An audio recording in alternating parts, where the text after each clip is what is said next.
Hello बच्चों, welcome to हयात।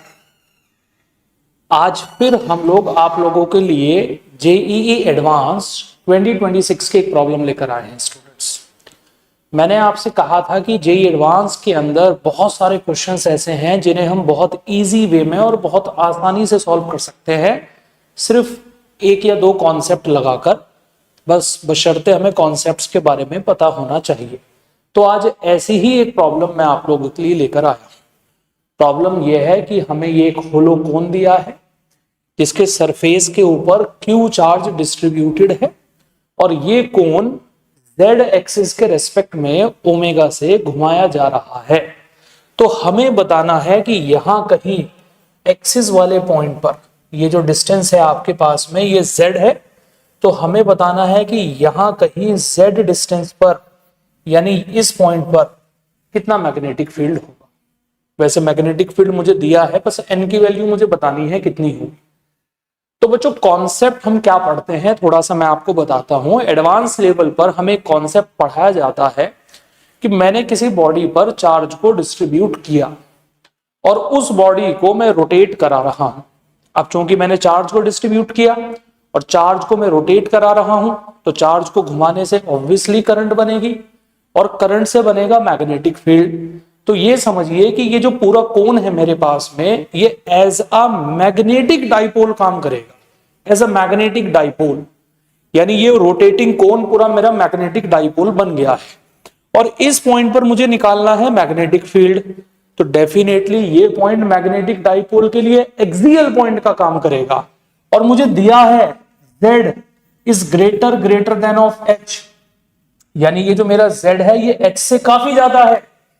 इसका मतलब ये डाइपोल एक शॉर्ट डाइपोल की तरह भी काम करेगा।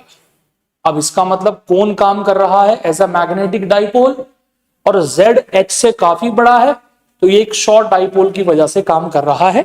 तो हम जानते हैं due to short dipole the magnetic field at axial point is mu not upon 4 pi 2m upon Z cube. यानी इस पॉइंट पर मेरा मैग्नेटिक फील्ड इतना होने वाला है। ये कैपिटल M क्या है? कैपिटल M है मैग्नेटिक डाइपोल मोमेंट। अब मैंने आपसे क्या कहा कि इसका मैग्नेटिक डाइपोल मोमेंट कितना बनेगा। इसका मैग्नेटिक डाइपोल मोमेंट बनेगा बच्चों इतना। ये हम लोग पढ़ के आते हैं कि भैया चार्ज को रोटेट करा रहे हो आप, किसी सरफेस पर चार्ज को फैला रखा है और उस सरफेस को आप घुमा रहे हो, तो इतना डाइपोल मोमेंट बनता है। Q into capital L upon 2m। Capital L angular momentum है। अब रोटेटिंग बॉडी के लिए एंगुलर मोमेंटम कितना होगा?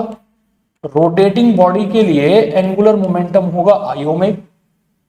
उम्मीद है कि आपको बात समझ आ रही होगी। अब देखते हैं कि I यानी मोमेंट ऑफ इनर्शिया कितना।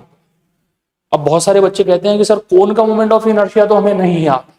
देखो इसके लिए बड़ा आसान तरीका है। ये कोन दिख रहा है आपको, आप ऐसा करिए, इस कोन को ऐसे ऐसे ऐसे कंप्रेस करिए, ऐसे दबाइए। जब आप कोन को ऐसे ऐसे ऐसे करके दबाएंगे तो याद करिए ये बन जाएगी डिस्क। डिस्क बनेगी या नहीं बनेगी?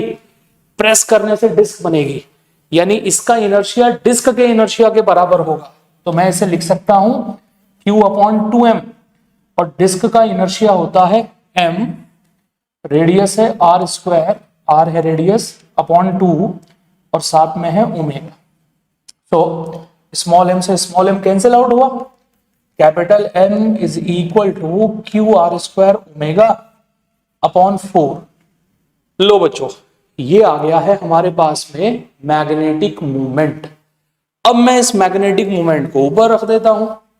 सो magnetic field is equal to mu not upon 4 pi 2 Z cube और कैपिटल M हो गया है q r square omega upon 4।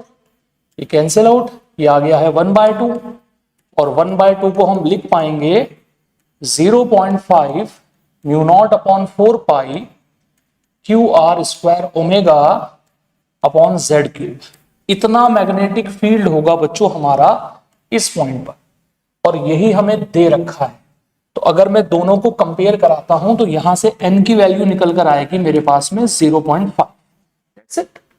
देखिए बड़ी आसान सी प्रॉब्लम है, और ये हमारा न्यूमेरिकल टाइप प्रॉब्लम था एडवांस में, और बड़ी आसानी से हमने इसे सॉल्व कर दिया है कि इतना होगा हमारे पास में n.5। तो ये है बच्चों आज की हमारी प्रॉब्लम। अब ऐसे ही कॉन्सेप्ट के साथ और ऐसी ही प्रॉब्लम को इजीएस्ट वे में कैसे सॉल्व करना है हम लाने वाले हैं आप लोगों के साथ।